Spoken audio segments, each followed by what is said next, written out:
Bonjour à tous, on se retrouve pour un nouvel épisode de Réflexion Libre, l'émission qui ne sert à rien, mais aujourd'hui un sujet quand même vachement important pour la chaîne. De toute façon, il y aura une seconde vidéo qui suivra celle-ci, qui parlera à peu près du même sujet, mais plus appliqué spécifiquement à cette chaîne. Mais aujourd'hui, pour mon avis général sur l'IA, enfin quand je dis général, c'est quand même plutôt appliqué au monde de l'art et spécifiquement au monde de l'audiovisuel, parce que moi c'est surtout là que j'en entends parler, surtout là que je me suis renseigné, et c'est surtout là où moi personnellement j'ai des infos. Voilà.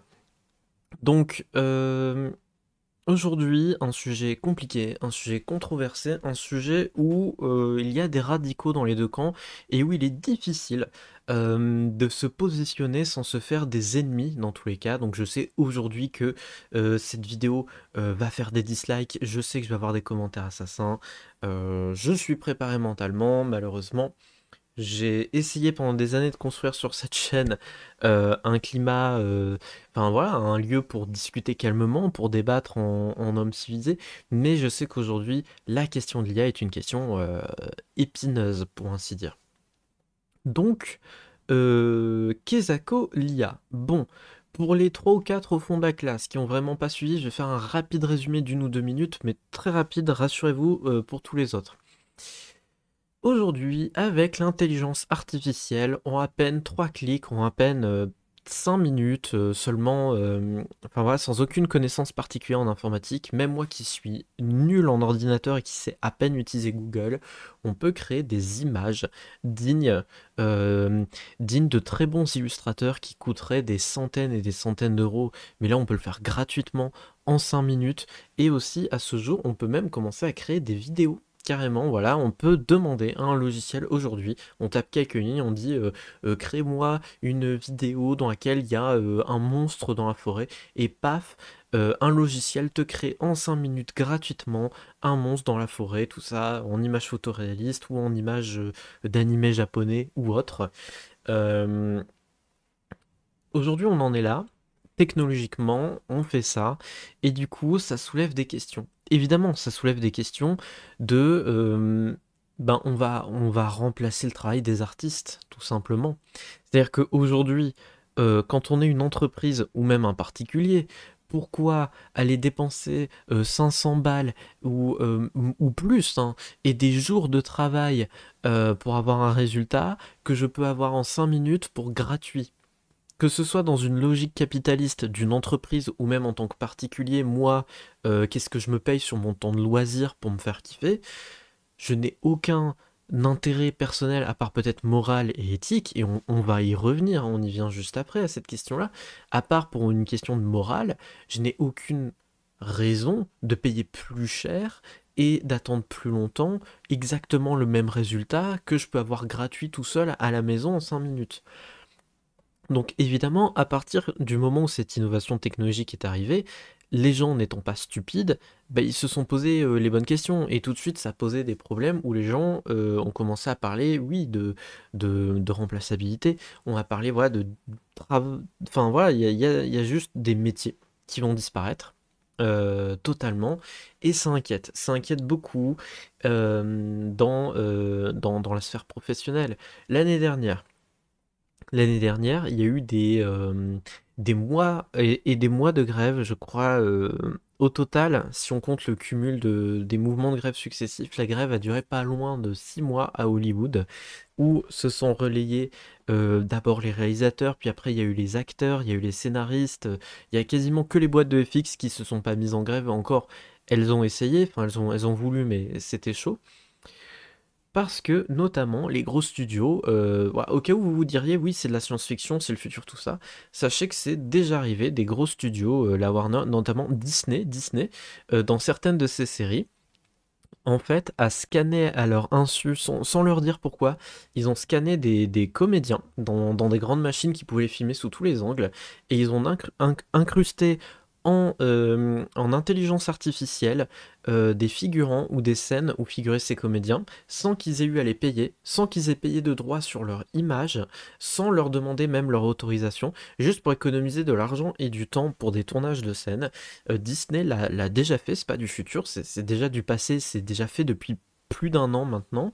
Voilà, à créer en fait de faux figurants pour des scènes en prise de vue réelle, sans en parler aux comédiens, et les a intégrés dans une série. Je crois que c'est Loki, je suis même plus sûr de quelle série il s'agit. Donc voilà, ça avait fait scandale, ça avait poussé grand mouvement de grève parce que, bah voilà, il y a plein de corps de métier qui risquent de disparaître, et à peu près tous en fait. euh, Réalisateur, parce que maintenant, voilà, l'IA fait des vidéos en images photoréalistes, scénariste, puisque l'IA maintenant sait écrire, les acteurs, puisque maintenant avec l'IA on peut créer des acteurs photoréalistes, voilà, qui ressemblent à de la vraie réalité, mais sans faire intervenir aucun humain dans le process, doubleurs, maintenant compositeurs, les IA font de la musique, chanteurs, pareil, en gros quasiment tous les métiers c'est potentiellement bye bye quoi. Ils sont sur la sellette. On n'est pas sûr qu'ils survivent une décennie de plus. Ou alors s'ils survivent à cette décennie, bon bah peut-être que ces métiers-là disparaîtront à la décennie suivante. C'est dans ce contexte, voilà, qu'il y a une grosse lutte actuellement sur Internet. Il y a les radicaux des deux camps. T'as les gens qui sautent à pieds joints dedans et qui disent l'IA c'est génial, c'est une aubaine, faut absolument l'utiliser, ce serait complètement con de passer à côté, etc. Et bien sûr, bon, t'as surtout le camp des artistes pas que, hein, il y a aussi des sympathisants autour, mais surtout le camp des artistes qui sont radicaux anti-IA et qui sont là en mode l'IA, c'est non, merci, au revoir. Moi, au milieu de tout ça, c'est quoi mon avis? Je vais pas me faire des poteaux et je vais surtout ne pas me faire des poteaux dans les deux camps à la fois. Parce que moi, comme souvent, je suis assez centriste. On parle pas ici de politique, ça me fait rire, mais je vais m'expliquer. La réalité de ma vision, c'est que l'IA, comme tout, comme un couteau, comme une voiture, comme Internet en général, comme beaucoup de choses, c'est un outil. Un outil dont aujourd'hui, je suis désolé de le dire, il serait triste de se priver. Et notamment, justement, si on veut sauver certains métiers. Moi, en tant que scénariste-réalisateur, je pense que sous peu, et de toute façon, je l'ai déjà vu passer, parce que moi, là où j'ai fait mes études de cinéma, au Cerimania Institute, pour ceux qui connaissent, l'année qui a suivi bah, l'année que j'ai fait chez eux, l'année suivante, quand j'étais plus chez eux, parce que j'avais déjà reçu mon certificat, bah, ils m'ont proposé de reprendre des cours, mais spécifiques à l'IA, une masterclass sur comment utiliser efficacement l'IA dans notre métier pour l'intégrer à notre métier. À l'époque, au moment où j'ai vu ça, j'ai trouvé ça un peu limite moralement et j'ai pas trop voulu m'y intéresser. Mais quelque part maintenant, je regrette et je me forme en autodidacte sur l'IA. Euh, pour moi, en fait, le problème c'est que c'est déjà foutu. Je suis peut-être fataliste, je suis peut-être cynique, mais pour moi, l'industrie va demander de l'IA. Aujourd'hui, les producteurs vont demander à ce qu'on sache utiliser l'IA en tant que scénariste, en tant que réalisateur, que ce soit pour rogner sur les coûts ou autre. Aujourd'hui, je pense que sur un CV, j'ai besoin de dire que je ne suis pas fermé à l'IA, et plus que ça, même que je sais l'utiliser. Et j'invite mes collègues artistes à évoluer en bonne intelligence. L'IA, pour maintenant, c'est trop tard. On ne la fera plus reculer et elle ne disparaîtra pas de notre société. Ceux qui pensent qu'on peut encore la faire reculer, voilà, qu'on peut lui faire perdre du terrain, voire même qu'on peut la dégager, la désactiver, genre la débrancher, je pense que ce sont des utopistes. Je pense aujourd'hui qu'on doit faire ce constat fataliste et cynique qui est que l'IA est présente et va continuer à s'expandre. Et soit on évolue en bonne intelligence avec, soit on se fait écraser par le rouleau compresseur. Maintenant, qu'on s'entende, pour des projets artistiques, et surtout des projets sincèrement artistiques, pas des produits commerciaux, là je vous parle pas de Marvel, Disney, tout ça, je parle à plus petite échelle. Par exemple, nous, ce qu'on voit sur Internet, par exemple la fiction amateur, ou les animations, etc., les machins, les trucs, enfin voilà quoi. Plus un projet vraiment fondamentalement artistique, des projets d'auteur. je préfère que l'IA ne soit pas du tout utilisée. On reviendra dans une autre vidéo sur est-ce que moi, chez Production Lead, j'ai utilisé l'IA, si oui, dans quelle mesure, sinon pourquoi, etc. On en reparlera. Mais c'est vrai que moi, en tant que consommateur, je sais qu'à un moment, je vais voir des films totalement faits par IA. Dans quelques années, ça arrivera. Mais moi, ce qui m'intéresse, c'est les films qui ne seront pas faits par IA, qui sera fait par des humains. Je pense qu'il y aura toujours, et notamment grâce aux cinéphiles, un marché pour ça. Et là, je parle que du cinéma, mais en général. Je pense qu'il y aura toujours des gens pour payer des illustrateurs pour un dessin dessiné par un humain. Donc, je pense que ces métiers vont pas totalement disparaître. Je pense néanmoins qu'il va falloir s'adapter à ce nouveau marché, cette nouvelle concurrence d'un point de vue économique. Et aussi d'un point de vue plus personnel, moi là où j'ai commencé à utiliser l'IA, c'est là où typiquement on n'aurait jamais utilisé d'artiste avant. Par exemple, moi je fais beaucoup de JDR, du jeu de rôle sur table. Pour ceux qui connaissent pas le concept, voilà, c'est qu'on incarne un personnage fictif, comme du théâtre d'improvisation autour d'une table, où on a une fiche de personnage où en gros on a toutes nos caractéristiques physiques et psychologiques qui sont écrites, et avec d'autres joueurs, on suit une histoire. Voilà. Et ben avant, juste, on avait juste cette fiche avec juste des chiffres dessus. C'était très impersonnel, on avait juste des chiffres et c'est tout.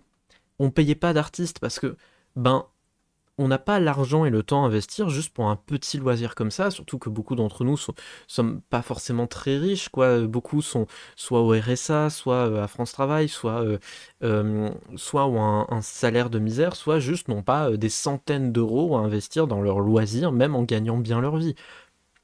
Donc, progressivement, nous, quand l'IA s'est installée, on a commencé à faire des chansons ou des musiques pour nos personnages, comme dans les films, gratuitement grâce à une IA et sans s'y connaître en musique. On a commencé aussi, grâce à des IA qui peuvent créer des images, à créer des illustrations pour nos personnages. Mais là, ça remplace personne. Faut bien comprendre. Certains me sortiront l'argument de oui, mais quand tu fais ça, tu nourris l'IA, tu lui fournis quand même des données, tu lui permets d'évoluer. Honnêtement, elle évoluera quand même. Je pense pas que ma participation change quoi que ce soit. Par contre, qu'est-ce que ça change? Ça change que mon loisir se passe mieux, enfin, c'est plus immersif. On a plus d'illustrations pour nos personnages, on a des images, on a des vidéos, on a des musiques maintenant pour mettre en scène notre univers fictif pour lequel de toute façon aucun artiste n'aurait jamais été payé. Voilà, c'est la vérité. C'est qu'on n'avait ni le temps et ni l'argent d'investir dans des artistes et ça n'est jamais arrivé. Depuis plus de 10 ans, enfin ça fait même pas loin de 15 ans que je fais du JDR, on n'a jamais dépensé le moindre centime en artiste. Donc on a remplacé le boulot de personne, on a piqué le pognon de personne, on s'est juste servi d'un outil qui n'est que ça, un outil pratique pour nous faire gagner en qualité de loisir, nous faire gagner en qualité de contenu. Et aujourd'hui, c'est principalement ça ma vision de l'IA. C'est que c'est un outil qu'il faut utiliser avec responsabilité dans une certaine mesure. C'est exactement comme une voiture. Une voiture, si vous montez dedans sans permis, que vous foncez sur des piétons et que vous les butez, bah là, comme ça, j'ai envie de dire qu'une voiture, c'est quand même sacrément un outil de con. Mais bon, une voiture, c'est aussi vachement pratique pour plein de trucs, une fois qu'on sait bien s'en servir et qu'on tue personne avec. Là, pour moi, l'IA, c'est la même chose. C'est utile à plein de niveaux et ça ne remplace pas nécessairement des artistes, ça ne tue pas forcément des métiers. Oui, bien sûr, ça va arriver dans l'industrie et on en reparle dans la seconde vidéo où là, j'aborderai plus mon cas personnel de quel est mon rapport professionnel à l'IA. Mais à titre personnel, ma vision de l'IA quand même, c'est que les gars, détendez-vous un coup. Je l'utilise une fois de temps en temps et c'est dans une certaine mesure. En fait, sur des petits projets artistiques, je peux comprendre que ce soit un problème que l'IA vienne remplacer.